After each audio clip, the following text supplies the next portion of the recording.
What's up, everybody? Welcome to ITG Daily, the show that brings you the hottest in gaming news. I'm Drew Bosley. You can find me on Twitter at ArtisticGamer28. That's the one, the only Scott Savage. You can find him on Twitter at Savage.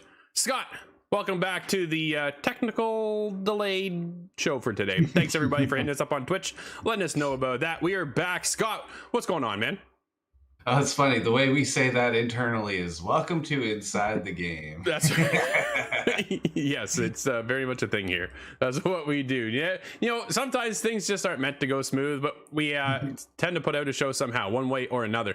Thank you, everybody who's joining us live right now over on twitch.tv/the official ITG, as well as YouTube at ITG Reviews. But if you can't join us later, hit us up at InsideTheGame.ca, podcast services to TV streaming networks around the globe. Scott, we have a word from our friends at Main Mission. It's the ultimate Easter egg, a streaming campaign like no other, a mission with the goal to change lives in real life. I challenge you to join me on the Main Mission, a charity stream campaign to raise funds for Covenant House. From March 7th to April 1st, we welcome everyone to join this fundraising mission to benefit youth who are homeless, trafficked, or at risk. The campaign will feature prizes, giveaways, and big surprises. And on April 2nd, we join forces with some of the biggest content creators and gamers to raise maximum funds. Help us change the game. Can we count you in? That's right, April 2nd is the Main Mission charity stream for Covenant House Toronto. You can join right now by going to mainmission.ca and supporting a great cause. We will be live for 12 hours on April 2nd, starting at noon Eastern, with a fantastic lineup of streamers and some fantastic games to give away. Scott, we have prizes, my friend. Prizes, I tell you. That's always makes it better. Now, I'm wondering, is it tradition for you to eat as much sour keys and Wendy's as possible? Okay, so we did. How about you take the sour keys, I'll take the Wendy's. Man, I was not feeling well in that stream. Oh, that was a I bad... wish I was there, man. I wish I was there. Dude, I heard about it. Yeah. 3 o'clock in the morning, 24-hour live stream, not doing so well. That's too many sour keys. Yeah, there's a little something for you. But it's a mistake I've made many times. Dude, I love sour keys. They're so good. But either way, coming up on today's show, Grand Theft Auto 6 has hit a major milestone in development. What does that mean exactly? We will get into that. We're back once again with another PlayStation State of Play, Scott. They just did that one like last week. Now we're getting into a new one, and Sakurai is back, but he's working on maybe not a video game. Scott. Ooh, here we go. The Kirby movie deal. I want to see it. Geez, really? Is that what we're getting into? Is that, you think that's what we're getting? I don't really know. It's hard to say because it could really just be anything. Sakurai is such a huge artist in the same way that Kojima is. They'll be making art every day, forever. But we also know how much Kojima wants to get into the movie realm, right? Like there's definitely that spin for him. But I want to get into GTA 6 has reportedly hit a major milestone. This comes from Michael Hardens over at PSU. Rockstar Games has reached a major milestone in the development of the highly anticipated Grand Theft Auto 6, according to leaker Chris Clappel of Rockstar Magazine. Clappel has previously weighed in on the status of GTA 6, claiming that the project has been rebooted in 2019. Scott, you and I were just briefly talking about this, thinking this is one of the reasons why we haven't got the game, besides the fact that GTA Online makes an absolute ton of money, which I just purchased yesterday again for the 20th time. One day. Yeah, it's a situation very similar to Fortnite. We're not going to get a Fortnite 2 or a Fortnite single player again, just because the Battle Royale just sells and sells. Right? It just makes an absolute ton of money. So why not get over there and keep it going? You don't have to rush to the next one. And they just keep producing and upgrading. Like, we just got into PS5 and Xbox Series X and S for GTA 5 and GTA Online. Good friend of mine, Kyle, and ours, the friend of the show, bought the whole package at $24. Like, it's on sale right now, right? And then you could also get just the online component, which I did because I'm not going back to the single player. I don't have time for that. But I never got to play the heist, and that's what I want to get into, and so does Kyle. So we're going to get in there. We need some people to join us. Scott, we're roping you in, buddy. We got to get you in on this. Yeah, as long as I can play on the last version, my second or third version of GTA Online. Yeah. I'm the designated pilot. That's always my job. That's fair. And I'm happy to fly. Awesome, which is awesome. But you know what? Rockstar's not doing anything different that Nintendo hasn't done. How many times have people bought Super Mario? I'm just saying. Okay, well, Mario Kart, you can say that for sure, but I don't know if Mario's the same. Galaxy to Odyssey, it's all crazy. Is Mario an actual human? Did we ever figure that out? Maybe. But speaking during a recent interview translated by French by Deepel, Clapel revealed that, quote, a major milestone in the development of GTA 6 has been reached. Things should accelerate internally at Rockstar, end quote. Scott, we still won't get this game until what we are all speculating to be around 2024 late or 2025. Now, Clapel also stated that we might see a end of the year in 2022 a GTA 6 announcement. Oh, some official capacity announcement instead of just being brought up by leakers like. Exactly, right? But dude, we all know that they're working on it. Like, you don't need to show us anything because we're just gonna get all hyped up and excited and then not get anything for 3 years. It's like what you just said. Do you think there's going to be a new Mario game? I'm pretty sure you can make that bet. Exactly, right? I think that makes a lot of sense. Dude, State of Play coming up on Thursday. Let's get into this one. Get the first in-depth look at Hogwarts Legacy gameplay from Avalanche on March 17th. We just had a State of Play last week, Scott. You and I are covering that live. We'll be back again this Thursday, 5 p.m. Eastern, to talk about Avalanche Software's and Warner Brothers Games are happy to partner with PlayStation to bring you a special edition of State of Play entirely dedicated to Hogwarts Legacy. The broadcast will begin this Thursday, March 17th at 5 p.m. Eastern, so make sure you swing by twitch.tv/theofficialITG as well as ITG Reviews over on YouTube. Join us live. Since we first revealed Hogwarts Legacy, the trailer has been viewed over, Scott, you ready for this? 28 million times on the PlayStation YouTube channel. Well, you can partly thank JK for doing that one. She's always in the news somehow. We promised to share more this year, and we're finally ready to deliver on that promise. The show will run about 20 minutes, featuring over 14 minutes of Hogwarts Legacy gameplay captured on PS5, and concluding with some insight from a few members of the team at Avalanche Software who are bringing the wizarding world to life. Scott. Oh man. Okay, well, if I wasn't excited before this, I am now. I know you're very excited about this title. Which is a bit curious to me, but I think we're gonna all have a good time. And 14 minutes of gameplay, that answers a lot of the questions that I have, I think. Well, I'm hoping to see certain, am I going to see potion making? Am I going to see defense against the dark arts? Are we going to fly a griffin? These are things that I've thought of because they're in the movies, really. Quidditch, dude, are we going to play? Quidditch. Quidditch has got to be in there, right? I think I have Quidditch on GameCube still. If it's not, then we have to set up an in-house Quidditch arena. It sounds great. Dude, this looks like a ton of fun. I'm very excited. I think we've been kind of waiting for this high level polish of a Harry Potter experience that we've been following for so long. Dude, I read all the books. I watched all the movies. Like, I've watched the movies over and over again. I've seen them. I don't know how many times. I want to be into this world. And I think now is a great time to get in there. We've heard some rumblings of some internal issues going on with, just design aspects of the game and this, that, and the other. Supposed to be released last year. Didn't come out last year. Now we're getting it this year. But are we going to get the official release date, Scott?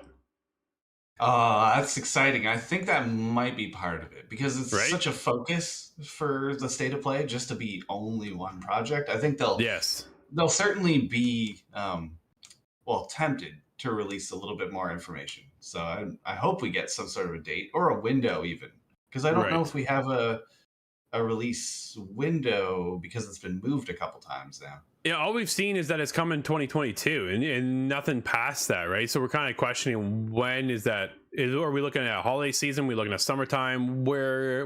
How soon will we get the game? Will we launch? Dude, I'm thinking, if you had to put a date on it, Scott, you got to think holiday season, wouldn't you? Because you want to get in there with all the kiddies, including ourselves, and get ready for the holiday season.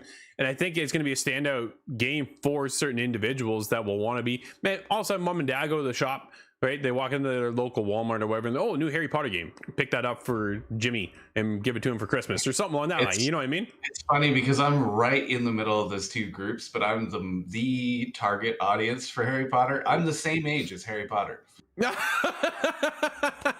And a lot of the people I went to school with are having kids now, so it's a combination of these two ideas. Oh man, I grew up reading them, and a lot of my peers are reading them to a new generation. So I think this might hit really well. I'm going to guess something in around end of October, early November. That's kind of where I'm guessing. I think that's fair. Maybe ahead of some of the larger releases, but I'm not even certain what is left to release. Well, 2022 has been such a blur. Oh man, it's been nonstop, right? We've been hit with so many amazing games already, and when we look for the lineup this holiday season, what's kind of coming down the pipeline? I think Starfield on November 11th is a big hitting title, so you don't want to be anywhere near that, right? You want to be out of the way in November. Don't come anywhere close to that game. Get out either sooner or at the tail end of December, kind of thing, so you have that time to take your own. Unless you are as confident as the Horizon team was, releasing it 2 days before Elden Ring. It was like 2 weeks, but yeah, I get it. I know. Yeah, man, they did it to themselves again, didn't they? They had to follow up the success of releasing right before Breath of the Wild. This is a very confident marketing team. Yeah. That's man, that sucks because it's still my game of the year. Can something take that spot? We will see, Scott. But we'll see what Sakurai is up to because he's back to work. He might not be working on a game. This comes from Wesley LeBlanc over at Game Informer. Sakurai, the famed director behind Nintendo's mega hit Super Smash Bros. Franchise, is back from a long break after completing development on Super Smash Bros. Ultimate, it seems. And while he's back to work, a new statement from the director teases that he's working on what he's working on might not be a video game. New Sakurai's return to work comes from the Japanese gaming magazine Famitsu. Thank you. Was translated by Go Nintendo, which reported that Sakurai has revealed that he is, in fact, working on something. Scott, what do you think that something is? Well, I joke about it being, maybe this is a Kirby movie or something similar, and that's not incredibly out of the realm. Sure. He's been trying to campaign on behalf of Kirby forever. He created Kirby when he was, I think, right at the end of high school. So it's something that I know it's recurring in his mind. At least I've heard lots of talk about that, but it really could be so many different things. I hope for his sake it's not Smash Brothers related, because I joke that he's a captive of Nintendo until he produces 100 Smash Brothers games, but I hope it's not just a Smash Brothers movie. Yeah, because then I think of the Super Mario movie. I think at this point he's got to be wanting to work on something new, right? Something new, something fresh, something that he's maybe had kind of working up in the back of his mind for a while that hasn't actually seen the light of day yet. As a creative person, you want to be on to something that's new and exciting, and you don't always want to go back to the same thing over and over and over again, right? You want to get those new artistic juices flowing, and maybe a new project would be good. Do you think it's a game, or do you think he's stepping in the realm of television or movies or something along that line? I think it very well could be movies. And maybe I'm just thinking that because of the recent news of Kojima, and Kojima is working on other projects to kind of bring them together. So that's kind of where I go to. But I really can't say much more than that. Like, That's fair. It's hard to really guess because he's one of those few people like Kojima that's just a lifelong artist. They're going to keep making things. Oh yeah. It's not always going to be under the same umbrella. Nope, absolutely. We'll see what he gets into. I'm sure we'll be following him closely. We're all big fans here, and a lot of high respect for him and his creative teams over there, man. They made some of the best games we've ever played, right? I'm not the biggest Smash guy at all, Scott, but you got to give props to what is there. So, man. I like everything that he's done except for adding Sora to Smash Brothers. I'm sure he had nothing to do with that, but does that sting? Scott, they're also adding some dialogue in the realm of Dead Space Remake. We'll see Isaac's dialogue changed based on how tired he is. Really? That's really cool. The way I play when I'm really tired, his dialogue changes to me. So yeah. This comes from Michael over at PSU. EA Motive has revealed during a new Dead Space Remake development update, the protagonist Isaac Clarke will have varying dialogue depending on how tired he is.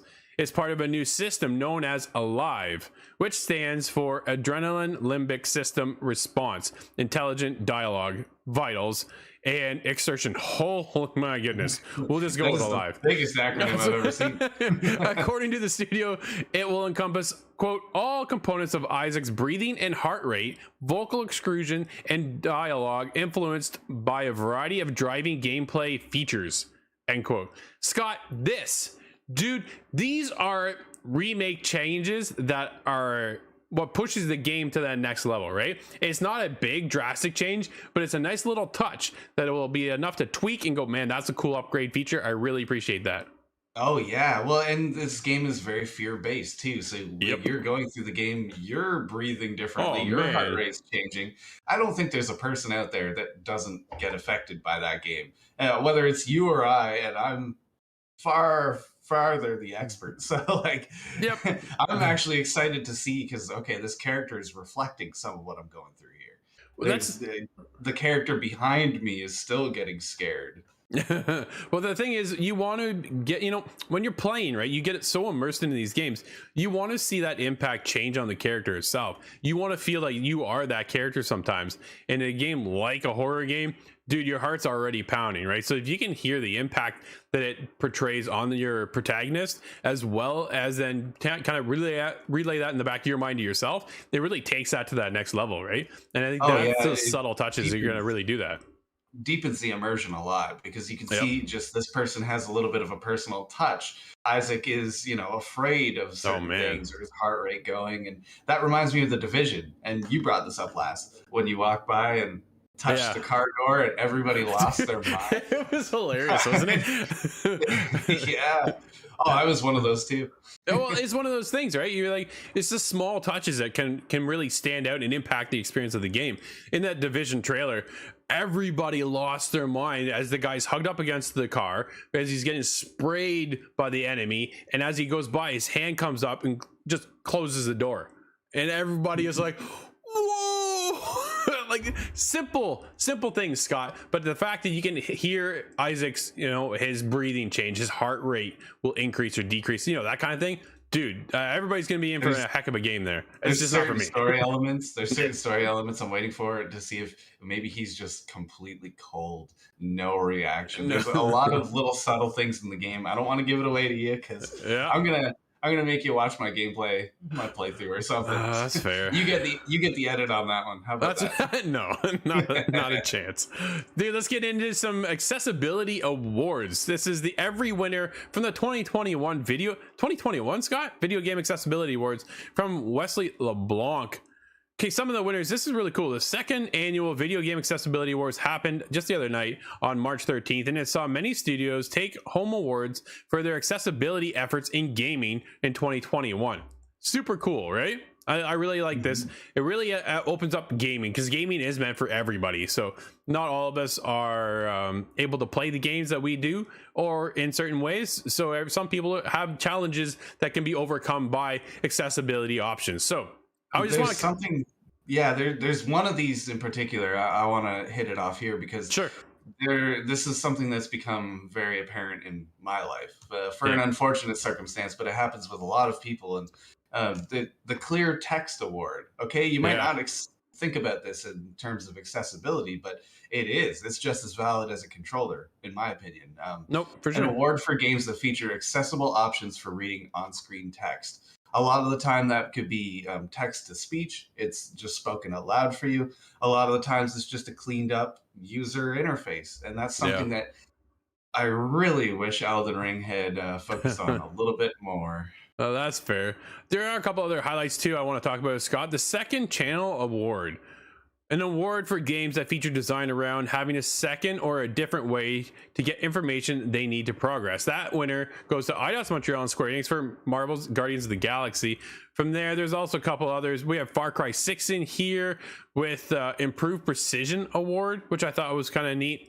Remapping Award goes to Final Fantasy Endwalker. There's a bunch of awards. Very happy to see this. And the Ability to Bypass Award, Scott, was one that stood out to me. An award for games that allow players to bypass challenges or sections of the game to progress forward. The winner went to Deck 9 Square Enix for Life is Strange True Colors. That was a fantastic game. Dude, what an experience that was. I didn't even think that there would be a bypass ability option there in that game. Like the whole game is based off of puzzles, right? So you're kind of going through this. I thought exactly. It just picks a default decision in that case? I don't know. How do you really progress there? That's confusing to me. I only know it's based on heavy decisions because I watched a roommate play it one time, and it became a very sad game. Yeah. Well, True Colors is it's got some options there. It definitely got some sad moments in it, but you got some pretty impactful stuff too. I really like that game. Nate and I reviewed it. Nate is actually back on reviews this week, so exciting to have him back in the realm of things. He hasn't really disappeared, but he's back. He's gonna have 6 assignments and all the edits. We're all taking a week off, you know. That's right. Nice. Yeah, thanks, Nate. We appreciate that, dude. Let's get into Warren Spector breaks silence and finally implies his System Shock 3 is dead. Jordan Midler over at VGC. Warren Spector has implied in a new interview that his version of the long development System Shock 3 is dead, although he stopped short of outright confirming it. As a part of a new interview with GameSpeed, the acclaimed game designer behind Deus Ex has briefly spoken about his version of System Shock 3, which his studio, Other Side Entertainment, had helmed for a few years. However, in 2020, Other Side suffered widespread layoffs. When asked about what had been happening at Other Side in the circumstances around the ending of development on System Shock 3, Spector said, quote, "We released a statement last year. There's not much more to say at this point. Tencent is taking the franchise forward. It'll be up to them to say what they want to say. That's not much clarification I can give you." Oh man, that doesn't sound like it's a good ending, Scott. No, the decision is out of his hands. That property belongs to Tencent, I suppose. And you can only hope that another company will take it up, but it's unfortunate in the case of Other Side because, well, first of all, I have to get the lyrics out of my head. Hello from the other side. But secondly, goodbye from the other side in the case of all these layoffs. Is this another casualty of the pandemic? And oh man, the list grows. It certainly does, Scott. And we actually have a bit of a list today, small list of game releases. What do we have today, man? We have the new and shiny Grand Theft Auto 5 on the newest consoles, PlayStation 5, Xbox Series consoles. Yep. We have Phantom Breaker Omnia, that is on Xbox One, PlayStation 4, Switch, and PC. I'm glad to see the Switch hasn't been left behind yet. Nope. The Cruel and the Great Hero on PlayStation 4 and Switch. There it is, Scott. Everybody needs to join us over on some GTA Online. Come by, help us out. We could use a fourth. We've got 3 people for sure. Scott, we need one more to hit up with that heist mode. We could use a hand. I'm always recruiting guys for the Ruffian Motor Gang. Ooh, okay, so where do we start, Scott? Do we start in the heist? Do we start making some of our own businesses, or do we get in with the bikers and start running our own bar? What should we do? I would go for the heists right away because the other ones can go forever. You can play those until 2030. And well, we might be at this rate. Comes out. Yeah, that's exactly what I was thinking. Absolutely. But everybody, thank you for hanging out with us. This has been ITG Daily, the show that brings you the hottest in gaming news. You can always join us live over on twitch.tv/theofficial ITG or YouTube. at ITG Reviews. I forgot we just changed that. I'm still getting used to that one, Scott. But if you can't join us live, ITG official, you can have it. Keep it. That's right. But if you can't join us live, hit us up later. InsideTheGame.ca, podcast services and TV streaming networks around the globe. Until tomorrow, everybody, I'm Drew. That's Scott, and we'll see you inside the game.